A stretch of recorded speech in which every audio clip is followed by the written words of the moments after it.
Welcome to Words of Wisdom from Kick-Ass Women. Stories and advice about moving forward, punching through that glass ceiling, pushing harder, and blazing trails from women we really admire. Hi, I'm Liz Brohan. And I'm Mary Olivieri, and welcome to yet another episode of Words of Wisdom from Kick-Ass Women. Absolutely. So, Mary, let's start today by having a little fun with Venn diagrams. So, okay, I would say that you and I have very different definitions of fun, but I'm interested to hear more. So let's have fun with Venn diagrams. Okay, so the reason I think we can have fun with Venn diagrams is the overlapping of a Venn diagram actually does two things for us today. It talks about two kick-ass women from kind of very different, backgrounds and universes that have something big in common. And then also it sets up the very diverse background of our guest today. Okay. So are you ready?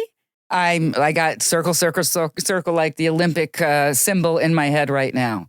Okay. All right. That's a good start. There we go. Okay, so kick-ass women with overlapping. Yeah, I got you. It's there. Okay, so think about Jane Addams. Okay. She's the founder of Hull House from Chicagoland, right? And the first Black Nobel Peace Prize winner from Africa, Wangari Maathai. Right. And like I said, she was first Nobel Peace Prize winner. Okay, so I'm still Venn diagramming. Yeah, so Venn diagram. Well, so I'm seeing social justice, For right? sure. Environmental justice. There's an overlay there as well, right? And they both empowered underprivileged women and children. So we've got that going for us. Talk about kick-ass women. Wow, and talk about a smarty pants. That was good. Good for you. So, all of those things describe our special guest today. With us today is Brooke Wiseman. Brooke is a nonprofit leader. She's a consultant. She's an advisor. She's a former CEO of so many different, very large organizations that you're all going to know and love. Probably you're most famous for being the CEO emeritus, right? Yes. Of Blessings in a Backpack. And also, you were CEO of the Girl Scouts organization. On my honor. All of us, right? Here in Chicago. But that's not all. You've taught at rather prestigious universities here in Northwestern and also Notre Dame, right? And you taught nonprofit and entrepreneurial, lessons, right? Right. So actually, she's done so much. I'm hoping that she'll tell us more as we get into today's conversation. And one of the things that's near and dear to Brooke's heart is this concept of volunteering. Right. It's, as someone who's been in nonprofit most of her life and career, that's at the heart of a lot of magic, correct? That's right. It's been a lot of magic, and I have been very lucky throughout my career to be able to work with literally thousands of volunteers in a variety of different areas. And then, of course, I volunteer myself, too. And so I think that it's life-changing for a lot of people. I've watched them move from one place to another and to really, really have a great experience being a volunteer.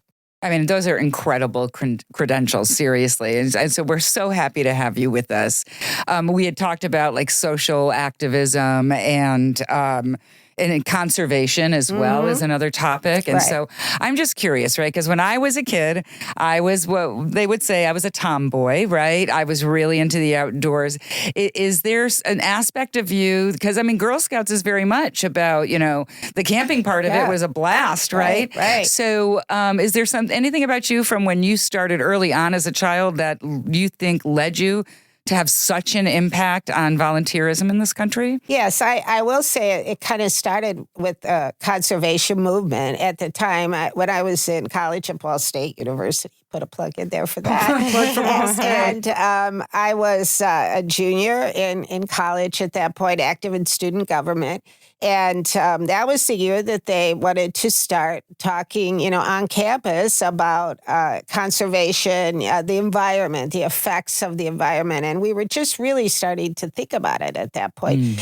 And I was drawn to that because, first of all, of my Girl Scout roots and the fact that we were we'd be outside, we'd be hiking, we'd be canoeing, going down a river, things like that. And all of a sudden you'd take a turn and there'd be just this trash. And it was just something that really bothered me from the very beginning. Like, how did this happen? And so when there was an opportunity to take over what we called at that point the environmental teach-in, the first Earth Day, the name Earth Day came a year later. But at that point, we did the first environmental teach-in. And I was also drawn to that because my father was a conservationist. He was active in the Isaac Walton League, and he worked on behalf of issues like that, including he was one of the people who worked on starting the Indiana Dunes National Lakeshore, which is now, designated as that, but they were starting to work on that.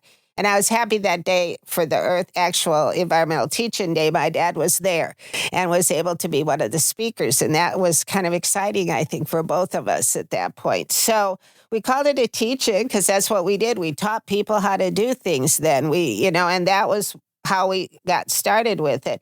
And that was 55 years ago. Wow. And what I remember most was we had hundreds of students, and we worked closely with the school to put this on. And the one thing I remember is we built a mountain of plastic because at that point we were still helping people kind of realize that plastic, was just building up into the environment. I remember we had this huge mountain. I'm not sure how we actually took it down at the end, but it was a very great weekend with a lot of speakers. And I look back now and I think at 20, that was a lot for me to take over and to volunteer and have hundreds of other volunteers working with me. It sounds like you were kind of ahead of your time. I mean, right. Even back in the early 70s, people kind of thought plastics was going to be the answer to all of our problems, not create all of our problems. Not show up in our bloodstream. It's like years ago. It's even like more of that. But yeah, it was exciting. We had many speakers. So I think that was my start. Not only, I think, maybe in taking some sort of a leadership role in society for that, in my society on campus at that point, but to really then think of that as something that I could do moving forward. I didn't really go into the conservation work so much as how it would overlay with what I actually ended up doing was becoming a Girl Scout, as we called it then, a professional Girl Scout. And then they would, kids would tease me and I'd go, yeah, that's what I'm doing though. I'm going to be a Girl Scout. And so that is how I ended up getting there. But I think my one learning about that first experience, there's a quote that I think just really fits for that. And something that I tried to carry forward and to share with people is, the activist isn't the person that says, oh my gosh, the river is dirty. The activist is the person that goes out and cleans the river. So you find two types of people in society. One is the one that's going to just say, well, the river's dirty. We should, I don't know what we should do, or I'm not going to do it. Somebody else ought to do it. And the other person is the person who goes out. And I was watching TV this morning, and there's a group of people out cleaning a river here in Chicago. And I thought, this is so pertinent. But there's the difference. You're either that or that. Well, there's no doubt about it that we need more volunteers, not just the activists, as you've just pointed out. Yeah. But I never thought of volunteering as having a kind of a magic component in my life until you and I started talking about it. That's right. So let's just talk a little bit about what you find so compelling about volunteering and that you want to encourage our listeners and, almost everybody else out there to do it. Yeah, I'll just tell a quick story. There were this old story. There were two travelers on the road. And they were walking together, and they saw a man that was in trouble and needed help on the side of the road. And one traveler, one of them, the first one said, "Well, what'll happen to me if I go and help? I could get hurt. I could get involved." And the second traveler said, what will happen to him if we don't stop? Right. And I would say that the travelers who go hurry on their way and don't stop, they're not concerned with helping others. But the one who stops and helps, that's the person who really is going to make a difference. And that's what I always think of that. That's what volunteers are. They're those people that see the difference and stop to help. And as I think a lot about, volunteering and how do you choose what you want to do? What's going to make a difference in your life? How are you going to have a passion about it and the magic that comes with it? And there was a book written a few years back called Forces for Good, and it was about nonprofits and what made for a successful nonprofit. And one of the most important pieces was that successful nonprofits have people who we would call evangelists. And it's not a religious term. It's those people who are so connected to that cause that they'll just go on and on about it and just convince everybody they should come in and they should help too. And they're going to get the magic of being part of it. And so I think people should think back in any of your volunteer opportunities, when's the last time you came home from one of those and you just kept talking? And then I had this kid and they learned how to do this and I was doing this and we broke through on that one issue, or I tutored, and now the child can catch up, or whatever it is.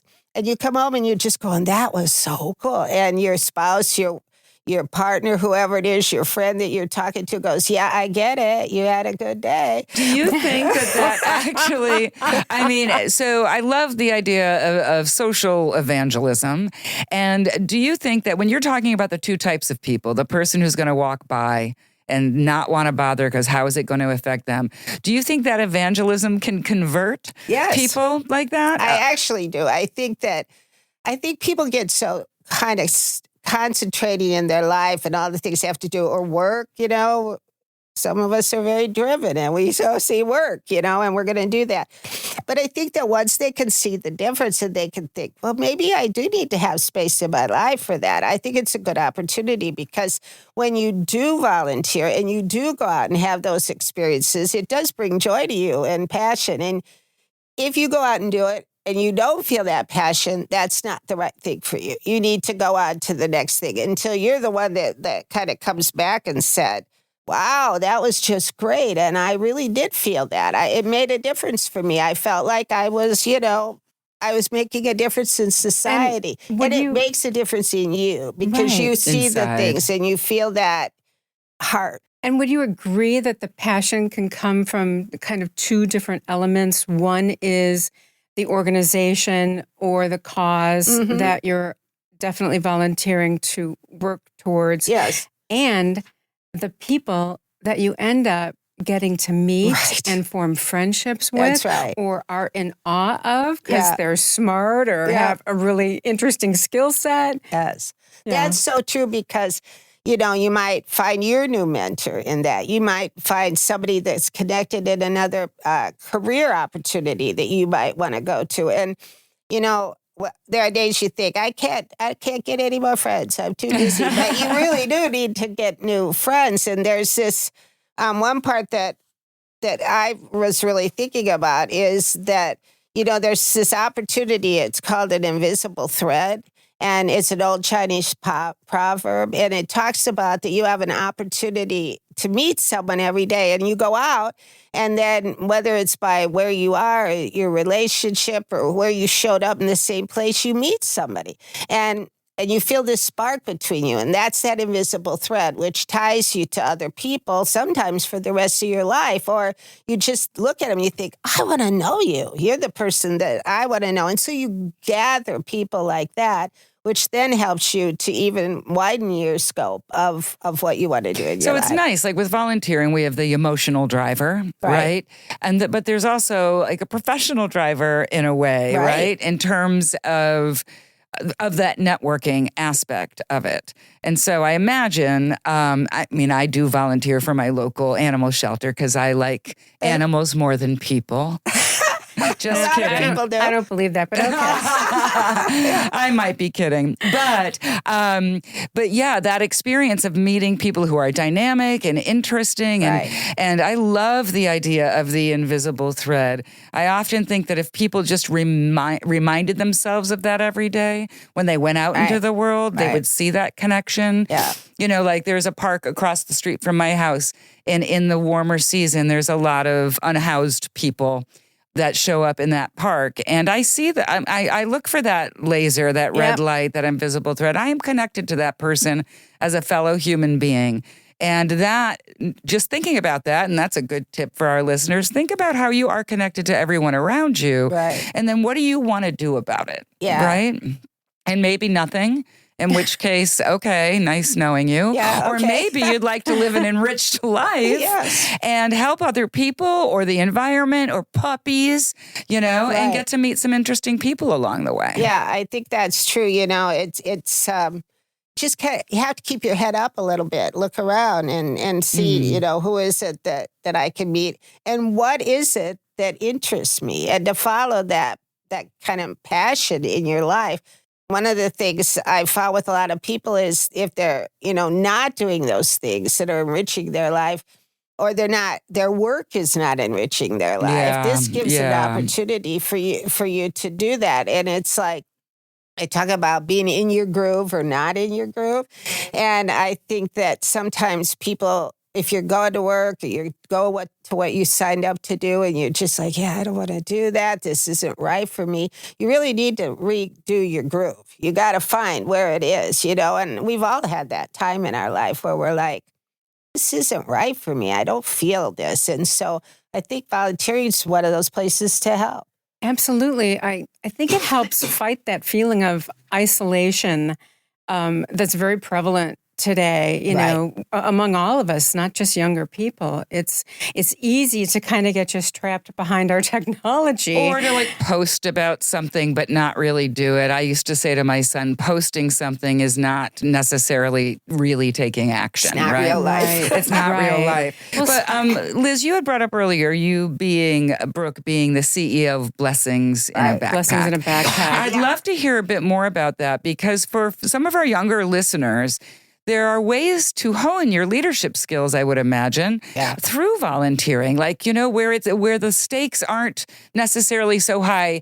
Meaning, if you're in a corporate environment and you're trying to become a leader, it gets tricky. It can be political, bureaucratic, whatever. But in volunteering, it's almost a way to test your own skills in terms of leadership. It certainly is, and you can get involved at different levels. Some people get involved grassroots, want to go pack the backpack full of food, and that's really all you want to do. Or you want to go and pack it and give it to the child, or you want to go that far. Or you might want to be on a board, or you might want to be on a committee, because there's all levels of volunteering in every not-for-profit. You can, and many non-for-profits are looking for people for their board, which then gives you an opportunity to hone skills that are going to help you in your next job. Yep. Or the other part of it is to really go and learn how to raise money. We all need to know how to do that. And that is not easy. That is a skill set that you learn. So there's a lot you can do that way. But I really think you're like that. right. I think, you know, starting at a level that you're comfortable with, if it's just a matter of helping children, I mean, that's a noble enough cause. That's right. And then you can grow into, you know, other opportunities within an organization too. That's kind of the pathway I've always chosen. Although now I kind of flip that on its ear when I talk to younger women. I'm like, well, serve on a committee. Yeah. And maybe don't just serve on it, maybe chair it. Yeah. You know? You'll get an opportunity to develop your leadership skills. Yeah, absolutely. And use it on your resume. And quite as honestly, long as you actually show up. Right. Don't be that volunteer that says, yeah, I'll come, and then doesn't really do their job. And people will help. So, yeah. That doesn't sound like fun. Yeah, I have a friend who does something called Loving Lunches, and she just started it. It is now a not-for-profit. But she just started it because she wanted to do something, right? And I was lucky enough to participate in packing the sacks a couple of weeks ago. Oh, that's great. Yeah, and it was just something about, I'm a doer. I like working with my hands. And, I was raised by parents where productivity is everything. And so I'm the right person for sticking the cheese sticks into the sacks. And I'm saying cheese sticks specifically because I know you have a story around cheese sticks. When my staff at Blessings, they'll go, tell the cheese stick story, Brooke. Because my first time I actually went out and packed the packs, and the children, it was every child in the school got the backpack for the week. And we sent food home on the weekends for kids who wouldn't normally have enough food to get through the weekend because they get their food in school a lot. And so kids would come through with their bags, and my job as the CEO was a big responsibility. I had to put the cheese stick in. And so first time I'd been doing it. And halfway through, we ran out of cheese sticks, and so they gave me something else to put in the bag. I'll never forget this little girl going by, because it brought reality to me, to what I was now doing in my position. And she said she didn't get the cheese stick. She went away. She looked through her bag, and she came back, and she stood in front of me, and she said, I didn't get a cheese stick. And I said, oh, I know, we ran out of those, and, you got something else. And she just looked at me and she said, but every weekend I look forward to eating my cheese stick. Wow. Uh-huh. And all I could think, and it was one of those moments in my career, is I thought, I throw cheese sticks in my briefcase every day, carry them downtown, carry them back, haven't even eaten them. And to this child, a critical part of her weekend with food insecurity was she could count on that one cheese stick. And it was probably one of the most sobering moments I had about making a difference. This isn't a joke. It's making a difference, being passionate about helping other people. And that was one of the things that, I think really brought me into even being more serious about my job. I think that's a wonderful story. I think that sometimes when you're considering volunteering, it's nice to see the immediate impact that you're making, right? Right. I think of the conservation, and I've participated in cleaning up rivers and stuff like that. It's frustrating, yes, because the garbage seems to never go away. Sadly, right? Right. But that's nature, right? But when you're talking about a child who can say to you that she looks forward to her cheese stick every day, you are making a difference, and that's something to feel really great about. And I think that's important that people realize, volunteers realize, that they are critical to the success of nonprofits. Their work that they do is priceless. They bring skills and they bring ability to do certain things, because at the end of it, you're helping someone else, and you're being helped by that process. And I remember once we were in a school and they were making gardens, and some volunteers are planting gardens with the kids so they could learn how to grow things and maybe have, some produce at the end that they would be able to use in their at lunch in the school. And the mayor had come, and we were doing our backpacks, and then they were building the garden. And the mayor said to the children, "Why do you think that that we're here with you? Why do you think everyone's here?" And one little boy raised his hand. One little girl raised her hand, and she said, "Well, because we're a really good school, And then the mayor said, "Well, why else do you think we're here?" And there was a little boy who stood up, and he said, "We're here because we matter and we're important." Oh. And I was like, mattering and important is critical for kids. Yes. Someone needs to see them. They need to know that they matter. And I thought, that's exactly what it was, that you're important. And that's why all these people have come out. And I think that particularly in organizations that work on behalf of children in a lot of need, that is so important. And we used to have volunteers write little notes in that they could be added into the bag. And it said, "You're doing good. Great job. Keep going." And one girl, this is like a story I hadn't thought about in a while. One girl went back. They didn't have the notes that week. Somebody hadn't gotten it done. And she came up to the woman running the program, and she said, I didn't get a note, but it's like this week. And she said, oh, yeah, I'm sorry they didn't get to do it. And she said, I go home every night, every week when I get it, and I put it up next to my bed. So when I feel like no one cares about me, I can read those notes. That's lovely. That is lovely. I think you're speaking about the power of words here, right? And so we have powers in us, every human being, to make a difference no matter what. With your time, words. My Aunt Marie was an activist. She was a crazy nun activist. And I remember her saying something to me because I'm thinking about your backpacks. Yeah. She had said she can't stand it when she hears somebody say, I'm starving. Yeah. Because what is the definition of that word, right?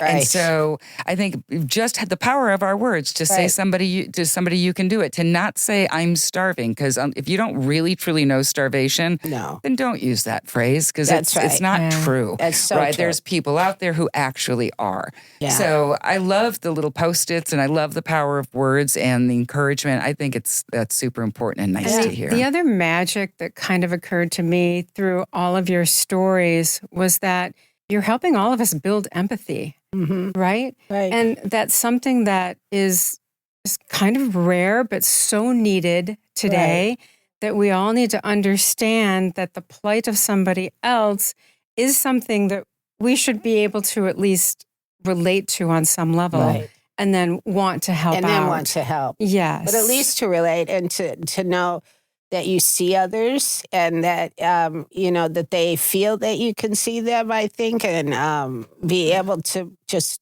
be human to one another, I think is really important. Exactly right. Amen. Yeah. Amen to that. Right. I know we're getting towards the end of our awesome. I could talk to you about this for hours, Brooke, but I know we're getting towards the end of our conversation with you. Are there any other stories or anything else you'd like to add for our listeners out there to inspire them to get out there and volunteer, or the benefits of doing so? We'd love to hear. Well, I'll just close with one of my favorite poet is Mary Oliver. And when all else fails, I think about one of her most famous lines is, what will you do with your one wild and precious life? And I ask everybody to think about that. And what are you doing? Yep. And you could probably any one of us could do more. Because as far as we know, right, we only have one. Right. So what are you doing with it? I love that thought. Yeah. Wild and precious. Yep. Wild and precious. Two words you wouldn't normally put together. Yeah, which is why she's won the Nobel. So that's right. Yeah, that's right. She was great. Well, we want to thank you so much, Brooke, for sharing your stories and your empowerment and the magic of volunteering. Yes. Yeah, and it kind of makes me want to get out and do a little more of it. Absolutely. Yeah. And so, yes, I agree. Thank you so much. This has been great. I'm also going to volunteer a thank you for our sponsor, the Motion Agency.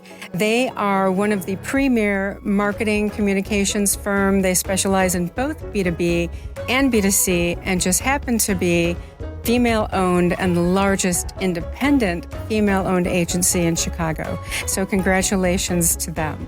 And hey, until next time, you know what?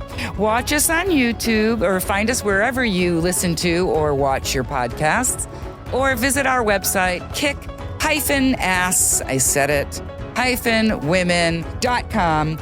Please join us again. And again, thank you so much, Brooke. Happy to be let's here. go volunteers. Yes. Find the magic. Find the magic. Yeah.